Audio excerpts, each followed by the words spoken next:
Hello mga kalalabs! Ako naman pong muli si Tunat. Welcome back to my channel. Ngayon po mga kalalabs, ang tatalakayin naman po natin ay isa naman pong diet supplement na ginagamit po sa mga kalalakihan. So without further ado mga kalalabs, let's start na po tayo.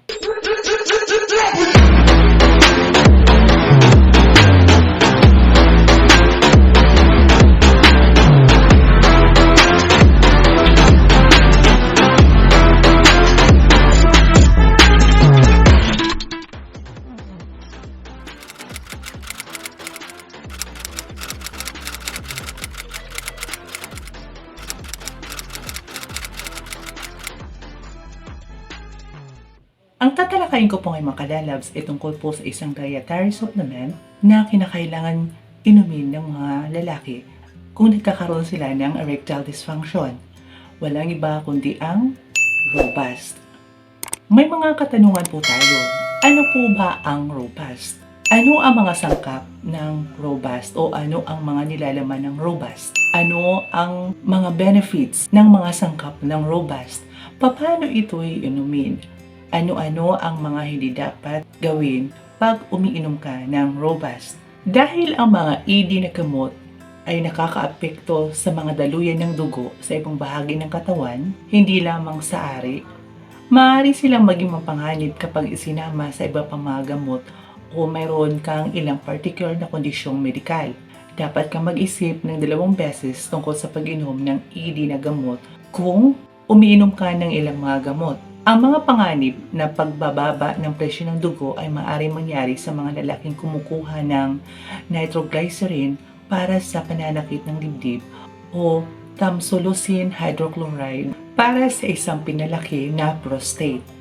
Ang iba pang mga gamot na tinatawag na alpha blockers na ginagamit upang gamutin ang pagpapalaki ng prostate o mataas na presyon ng dugo ay maaaring magkaroon ng katulad na epekto kapag isinama sa ED na gamot. Nasa panganib ka para sa atake ng puso o stroke dahil ang mga ED na gamot ay maaaring maging sanhi ng paglaki ng mga arterya sa puso at utak. Gayon din sa hari, maaari silang maging lubang mapanganib kung nagkakaroon ka ng stroke, atake sa puso o problema sa ritmo ng puso sa nakalipas na 6 na buwan. Mayroon kang ganitong mga kondisyon sa kalusugan. Hinihimok din ang pag-iingat para sa sinumang lalaki na may kasaysayan sa congestive heart failure, hindi matatag na angina, mababang presyon ng dugo, o hindi makontrol na mataas na presyon ng dugo. Maaari ka bang maging masyadong matanda para sa magamot sa ED? Walang ganap na mga limitasyon sa edad para sa paggamit ng ED na gamot. Sabi ni Dr. Wheeler, hanggat ang isang lalaki ay aktibo sa pakikipagtalik, maaari makinabang mula sa isang ED na gamot at sapat na malusog para sa pakikipagtalik. Ang mga gamot na ito ay maaaring magreseta. At paano naman ang mga babaeng nakakaranas ng sexual dysfunction? Dapat ba silang uminom ng ED na gamot? Habang ang mga pag-aaral ay nagpapakita na ang mga ED na gamot ay maaaring mapabuti ang daloy ng dugo sa ari ng babae na maaaring magpapataas ng mga pagtatago ng vaginal. Ang mga gamot na ito ay bihirang ginagamit upang gamutin ang babaeng sexual na dysfunction. Karaniwang erectile dysfunction ng mga side effect na gamot na dapat isaalang-alang. Ano man ang ED na gamot ay nireseta ng iyong doktor, maaaring kabilang sa mga side effect ang sakit ng ulo, pananakit ng kalamnan, heartburn, pagtatae, visual na pagbabago, pagkawala ng pandinig, namumula ang mukha, pagsisikip ng ilong, at pangmatagalang paninigas. Kung nagkakaroon ka ng alinman sa mga side effect na ito, dapat mong ipaalam sa iyong doktor. Lalo na kung magkaroon ka ng paninigas na hindi mawawala o anumang mga problema sa paningin o pandinig, ipaalam ka agad sa iyong doktor. Iba pang mga paraan para magamot ang erectile dysfunction. Karaniwang nagsisimula ang mga doktor sa pinakasimple at pinakaligtas na paggamot para sa erectile dysfunction. Sa katunayan, maaari silang magmungkahi ng mga pagbabago sa pamumuhay bago subukan ang paggamot. Isaalang-alang ang iba pang mga opsyon sa paggamot na ito. Gumawa ng mga pagbabago sa pamumuhay. Ang pagtigil sa paninigarilyo, pagbabawas sa pag-inom ng alak, regular na pag-ehersisyo at pagpabawas ng timbang ay lahat ay ipinakitang nakakatulong sa erectile dysfunction. Humingi ng psikolohikal na tulong. Sa mahigit kumulang 20% ng mga kaso ng ED, ang pinagmulan ay psikolohikal. Ang pagkabalisa, depresyon, at mga isyu sa relasyon ay maaaring mag-ambag lahat sa erectile dysfunction. Maaaring makatulong ang pakipagtulungan sa isang mental health provider. Subukan ang mga injeksyon na gamot. Kung ang mga oral na gamot ay hindi gumagana, ang ibang mga gamot ay maaaring iturok ipasok sa ari ng lalaki na nagdudulot ng paninigas sa loob ng ilang minuto.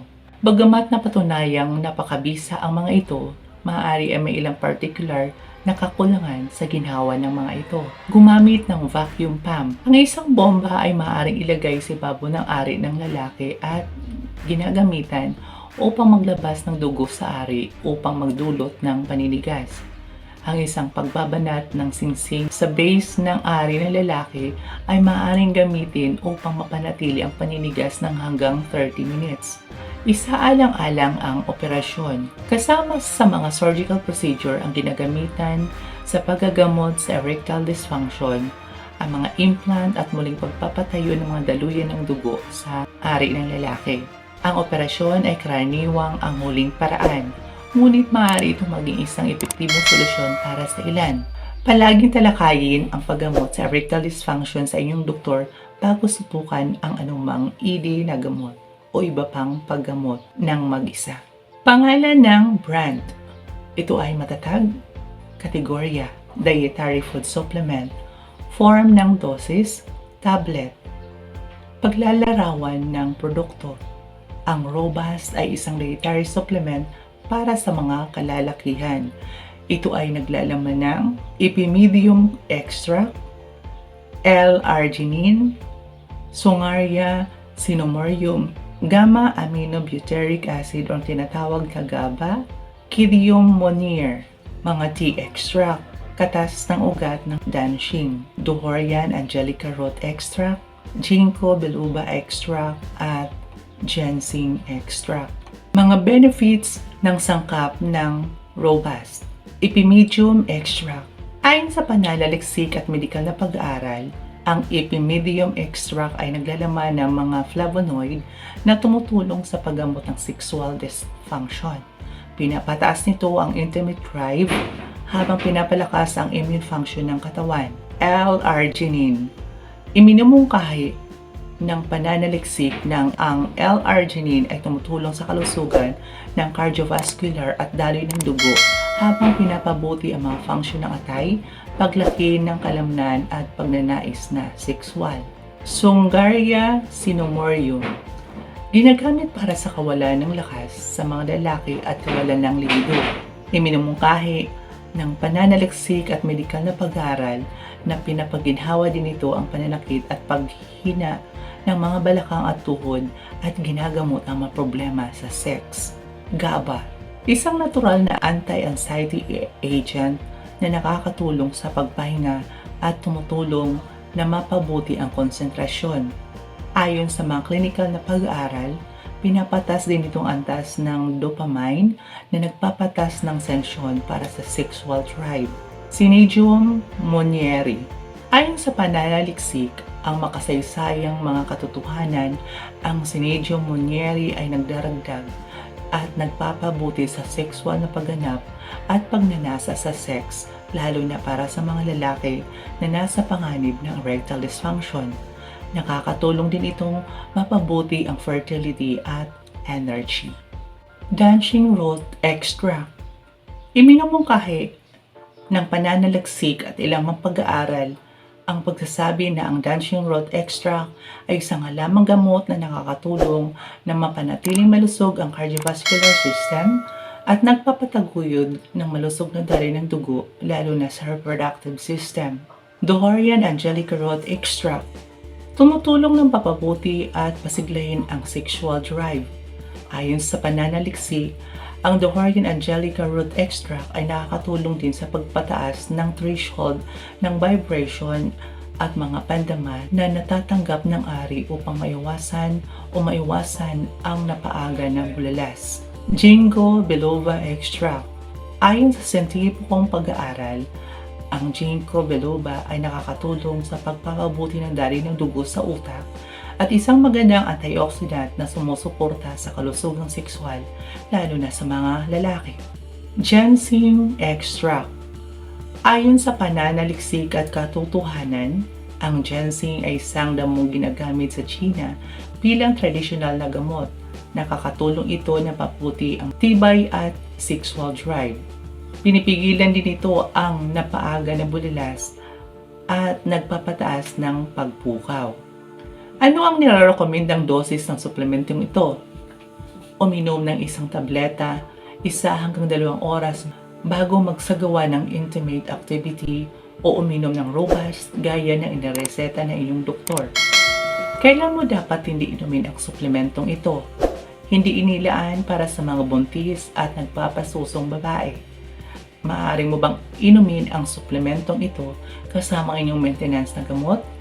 Kapag umiinom ng mga gamot para sa karamdaman, pinakamahusay na kumonsulta mula sa inyong paggagamot bago uminom ng anumang supplement.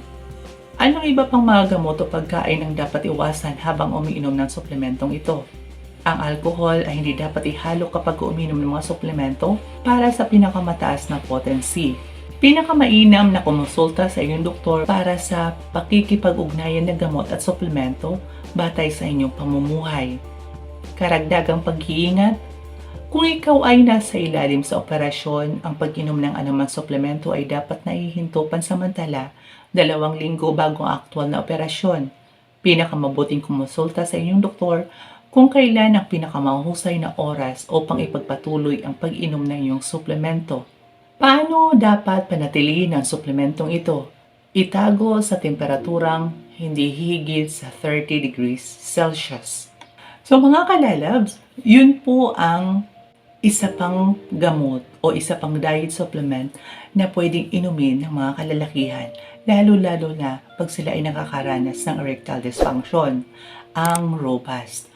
Kung gusto niyo pong malaman kung ano pong ibig sabihin ng Robust Extreme at mga benefits na makukuha po habang sila po ay ininom ng mga kalalakihan dahil po sa erectile dysfunction, panoorin nyo lang po ang video na to.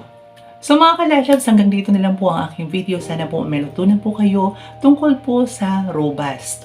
Kung ano po ang dapat gawin, kung ano ang mga sangkap nito, kung ano mga benefits na makukuha once na umiinom ng Robust. At para saan ang Robust. Sana po ay nagustuhan niyo po ang aking video. Sa lahat po ng aking mga subscribers, maraming salamat po. Kung bago pa lang po kayo sa aking YouTube channel, huwag niyong kalimutan i-click ang subscribe at hambalusin niyo na po ang bell button para po maging updated po kayo sa aking mga susunod na mga video. Like, share, and comments mo para po maging malapit na po tayo sa isa't isa. Ayaw niyo pa ba nun? Shoutout time! Shoutout po kay Javierto Vlog, kay Jadine Chiva Vlog, kay Kini M47, kay Ren Salukot, kay Boy Tabling Vlog, kay Aya J, kay Simply Me, kay Lee the Chef Rider, kay Digito Esmeralda, kay Charmaine TikTok Videos, kay Miles Clemente, Daan ng Pag-asa Kabayan, Truck Driver po TV Vlog, at sa iba pa pong mga subscribers. Maraming salamat po kasi hanggang ngayon nandiyan pa rin po kayo. Hindi nyo po ako iniiwan. Thank you very much po. Ito pong muli si Tonet nagsasabing, never lose hope when you think it's over, God sends you a miracle. Sa quote na po yan mga kalalabs ay meron pong maganda nangyari sa buhay ko. Maraming salamat po. Ito pong muli si Tonet nagsasabing, smile lang po, huwag pong sumimangot dahil ang buhay ay maigsi po lamang. Kung may problema ka, go lang dahil hindi ka naman po bibigyan ng problema hanggat hindi mo kayang i-resolve. Ito pong muli si Tonet nagsasabing, thank you very much. Until next time, bye-bye, paalam.